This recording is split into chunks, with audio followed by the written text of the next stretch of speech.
Assalamualaikum warahmatullahi wabarakatuh. Perkenalkan, nama saya adalah Medical Shock ya. Hari ini kita akan membahas tentang anatomi, fisiologi, ginjal ya. Yang dimana kita akan membahas dari anatominya ya. Pertama nanti tentang letaknya di mana, vaskularisasinya gimana kan. Kemudian kita akan membahas tentang fisiologi ya, fisiologi ginjal seperti fungsi utama ginjal, filtrasi, reabsorpsi, sekresi dan ekskresi. Dan kita akan membahas tentang aparatus juxtaglomerulus ya, aparatus juxtaglomerulus dan bagaimana fungsinya untuk ginjalnya atau mekanisme renin-angiotensin aldosteron sistem kan ya. Pertama kita akan bahas tentang anatomi dari ginjal ya. Jadi ginjal ya, kita tahu kan ginjal itu kan ada dua ya. Jadi ada dua sini ya, yang dimana tuh dia letaknya di kuadran kanan kanan kanan atas dan kuadran kiri bawah itu ya, kiri atas juga.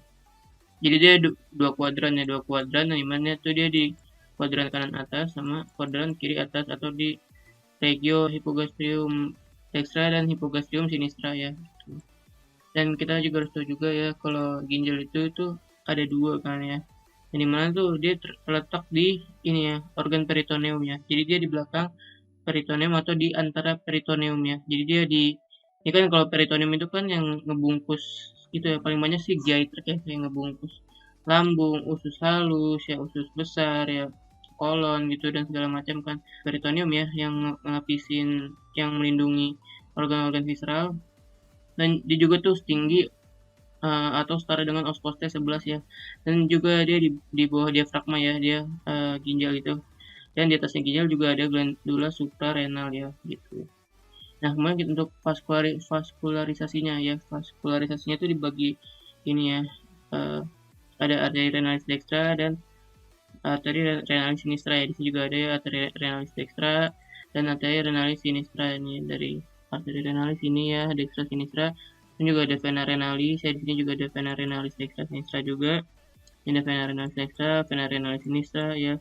Kemudian juga di sini kita harus tahu juga ya, asalnya tuh dari mana. Kalau arteri renalis itu asalnya tuh dari aorta ini ya, abdominalis. Kemudian kalau vena renalis itu nanti drainasenya tuh ke vena cava inferior, nanti ke jantung gitu kan. Nah, ini vena cava inferior. Itu juga dari arteri renalis juga nanti akan masuk ya ke arterial afferent ya dan arterial efferent ya di situ. Nah, itu kemudian nih dari struktur mikroskopiknya juga di sini masih kelihatan sih ada arteri renalis dan vena renalis juga kan di sini. Juga nanti kan dari arterial afferent ya, nanti arterial afferent kan di sini masuk ke ini ya. Jadi tuh renal tuh dibagi dua ya, ada cortex sama medulla renalis ya. Cortex itu bagian luar dan medulla renalis bagian dalam. Nanti itu arterial afferent tuh nanti ke ini ya, ke cortex dulu, nanti ke glomerulus segala macam, kemudian nanti ke arterial efferent, nanti ke arterial efferent itu nanti ke pelvis ginjal ya, ke pelvis ginjal nanti ke ureter, nanti ke habis dari ureter nanti ke ini ya, ke kandung kemih ya, atau vesika urinaria, nanti dari vesika urinaria nanti kan kayak misalkan kita kencing berarti kita kan dia akan berkontraksi, kemudian ke uretra ya, nanti pas di uretra nanti dia ya ini ke penis atau ke kemaluan wanita ya, ke uterus nanti ya kan di itu ya, di itu kan kayak kencing gitu kan atau buang air kecil dia gitu. Kalau misalkan vesika urinarianya tuh dia kontraksi kan ya gitu. Kemudian juga di sini juga ada glomerulus juga, ada nefron kortikal ya. Kemudian nefron kortikal tuh biasanya tuh pada manusia ya, pada manusia juga ada nefron kortikal yang dimana tuh dia sebagian nefronnya kan, nefron itu kan ini ya, unit fungsional ginjal ya, sebagian unit fungsional ginjalnya itu berasal dari korteks ya, korteks renal ya, dan sisanya tuh dari medulla renal. Kemudian di sini juga ada arteria arcuata dan vena arcuata juga ya kan, gitu. Nah, untuk fisiologinya tuh utamanya tuh ada 6 ya fungsi ginjal. Yang dimana tuh dia untuk regulasi volume cairan ekstraseluler dan tekanan darah ya. Jadi dia bisa untuk meregulasi tekanan darah ya. Jadi bukan hanya jantung doang kan, atau arteriol kan ya. Jadi dia juga berperan terhadap mekanisme tekanan darah seperti pada mekanisme kemarin kan, renin-angiotensin aldosteron system, yang dimana itu dia ya sel granular ya yang sekresi renin ya, jadi meningkatkan aktivitas simpatik dan meningkatkan tekanan darah, dan juga dia regulasi volume cairan ekstraseluler ya, yang dimana cairan ekstraseluler itu kan dibagi ya, ada cairan intravaskular dan cairan interstisial. Kemudian juga bisa mengatur osmolaritas, ini ya osmolaritas ya, yang dimana kan kita ada mekanismenya seperti haus atau kita ini ya sering minum gitu kan, kontrol osmolaritas. Kemudian juga menjaga keseimbangan ion ya, seperti natrium, kalium, klorida gitu kan, untuk menjaga elektrolitnya kan gitu kan ya. Itu nanti dilihat ya di filter sama ginjal kan. Kemudian juga untuk homeostasis regulasi pH darah ya. Jadi ya kan regulasi pH darah kan biasanya kan ini ya paling cepat sih di paru ya. Paling di paru ya, yang dimana tuh dia kan, soalnya di paru tuh dia ininya dia transport oksigen sama karbon dioksidanya kan sangat cepat ya, karena kan dia dari lingkungan eksternal. Nah, kalau untuk ginjal itu juga dia bisa sebagai buffer sih ya, buffer kayak ya misalkan nanti kalau pH-nya nurun kan ya, jadi kan pH-nya nurun itu kan dia misalkan nih pH-nya tuh turun ya, jadi itunya hidrogennya banyak ya, hidrogennya banyak apa gimana caranya? Caranya kita harus naikkan bikarbonat ya, agar itunya pH-nya iya ini ya naik lagi. Kemudian juga sama ya, kalau misalkan pH-nya naik ya karena terlalu banyak basa ya atau terlalu banyak bikarbonat, nanti kita akan naikkan asam juga ya atau hidrogen juga sama gitu. Jadi dia sebagai buffer gitulah ya, si ginjal ya bareng sama paru ya. Kemudian juga fungsinya untuk ekskresi limbah ya. Ekskresi limbah tuh ya maksudnya apa ya? Seperti kita makan kan, makan makan atau minum gitu kan, atau kita kayak makan makanan yang aneh gitulah, makan mecin atau apa, minum minuman bersoda. Nanti ya diekskresinya kan lewat ginjal kan ya, kencing gitu kan atau buang air kecilnya kan. Kemudian juga sama obat-obatan juga biasanya nanti diekskresi di ginjal. Jadi hati-hati ya pada pasien kayak gagal ginjal kronis gitu, atau pasien ya itu sindroma nefrotik ya atau nefropati diabetik ya, hati-hati pada penggunaan obat-obatannya. Kemudian juga hati-hati ya, di sini juga ada ini ya, dia juga ginjal itu juga bagus sih untuk menetralisir racun juga ya, misalkan habis minum alkohol gitu kan dia kayak netralisir racun. Kemudian juga untuk ekspresi ya bahan-bahan metabolit itulah ya, seperti ureum ya, dari siklus ureum dan kreatinin juga kan ya. Kemudian juga ini juga produksi hormon ya, eritropoietin dan itu ya prekursor vitamin D3, yang dimana tuh dia untuk meregulasi kalsium yang ya, eritropoietin juga dia kan misalkan sel darah merahnya kan ini ya sedikit, jadi nanti dia itu ya mengsekresi hormon eritropoietin nanti ke sumsum tulang sehingga bisa memproduksi sel darah merah lebih banyak ya jika pasien terjadi anemia kan gitu. Jadi banyak ya fungsinya ya. jadi gitu ya untuk fungsi ginjal. Kemudian untuk nefron ya, nefron itu kita juga udah tahu ya, nefron tuh unit satuan fungsional ginjal ya, ini semuanya ini nefron ya. Ini semuanya ini nefron ya. Dan fisiologi nefron tuh gampang sih ya konsepnya ya. Jadi ada 4 aja, ada filtrasi, reabsorpsi, sekresi, dan ekskresi ya.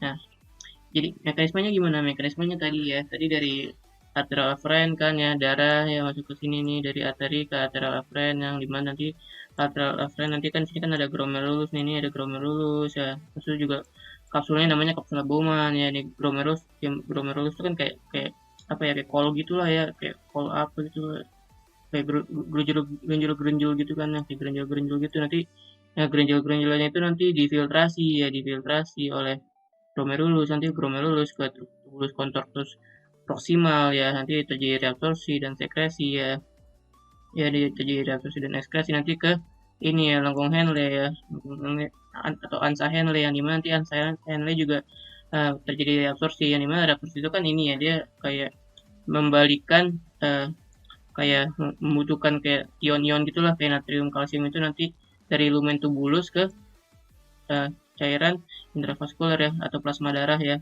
Nah gini ya, ini loop of Henle.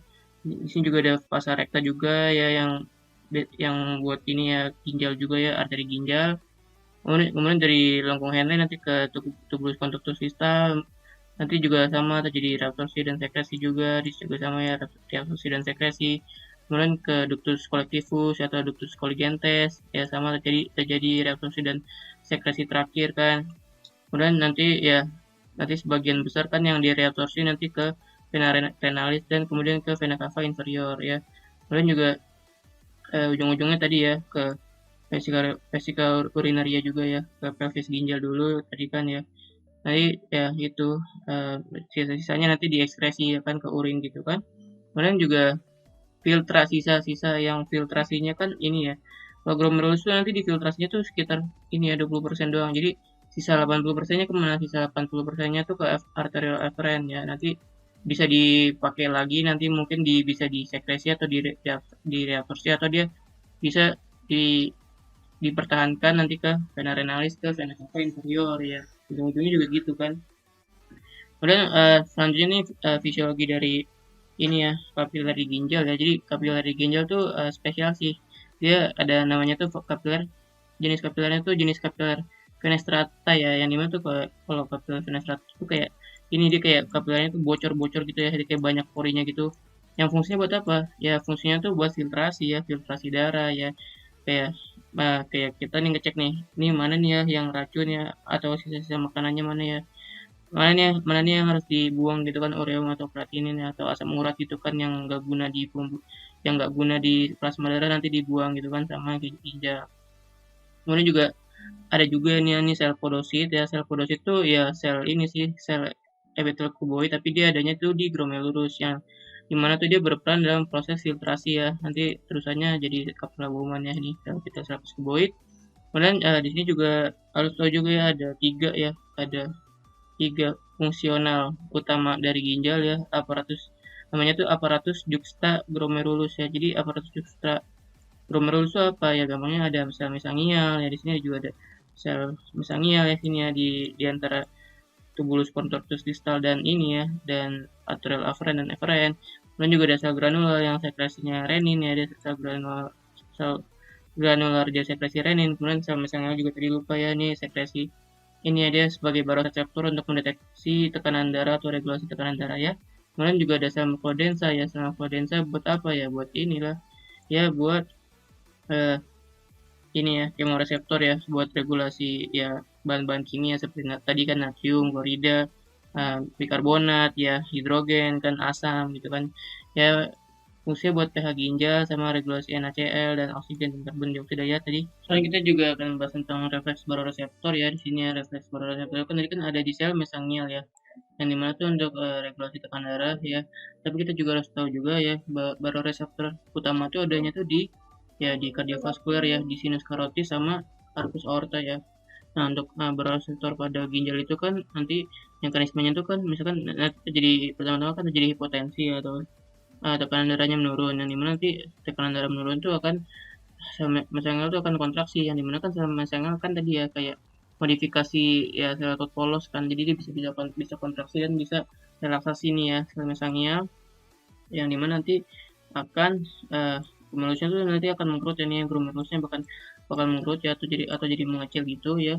Nah, dimana itu nanti kan glomerulus itu kan untuk filtrasi ya, jadi lama-lama tuh glomerular filtration rate-nya tuh atau laju filtrasi glomerulus bakal menurun, yang dimana tuh nanti filtrasinya bakal sedikit kan, yang dimana tuh itu mekanisme untuk kompensasi ya, sehingga volume darahnya jadi meningkat. Volume darahnya menjadi meningkat itu sehingga tekanan darahnya menjadi normal lagi kan, tidak terjadi hipotensi. Dan juga kalau misalkan mekanisme hipertensi ya, atau saat tekanan darahnya meningkat itu ya, itu nanti sel mesangialnya itu akan terjadi relaksasi, atau nanti ya glomerulusnya nanti akan melebar ya, atau green gitu ya, jadi kayak kol gitu kan ya, jadi banyak gitu glomerulusnya tuh akan melebar gitu, yang dimana tuh dia akan ya meningkatkan filtrasi, sehingga laju filtrasi glomerulusnya bakal meningkat ya, yang fungsinya tuh untuk ya ini kan, karena kan tekanan darahnya kan meningkat ya, sehingga fungsinya tuh untuk mengurangi volume darah, yang dimana tuh nanti ya tekanan darahnya nanti biar menjadi normal lagi kan itunya, laju filtrasi glomerulusnya tuh gitu ya. Jadi ya sekian, terima kasih. Wassalamualaikum warahmatullahi wabarakatuh.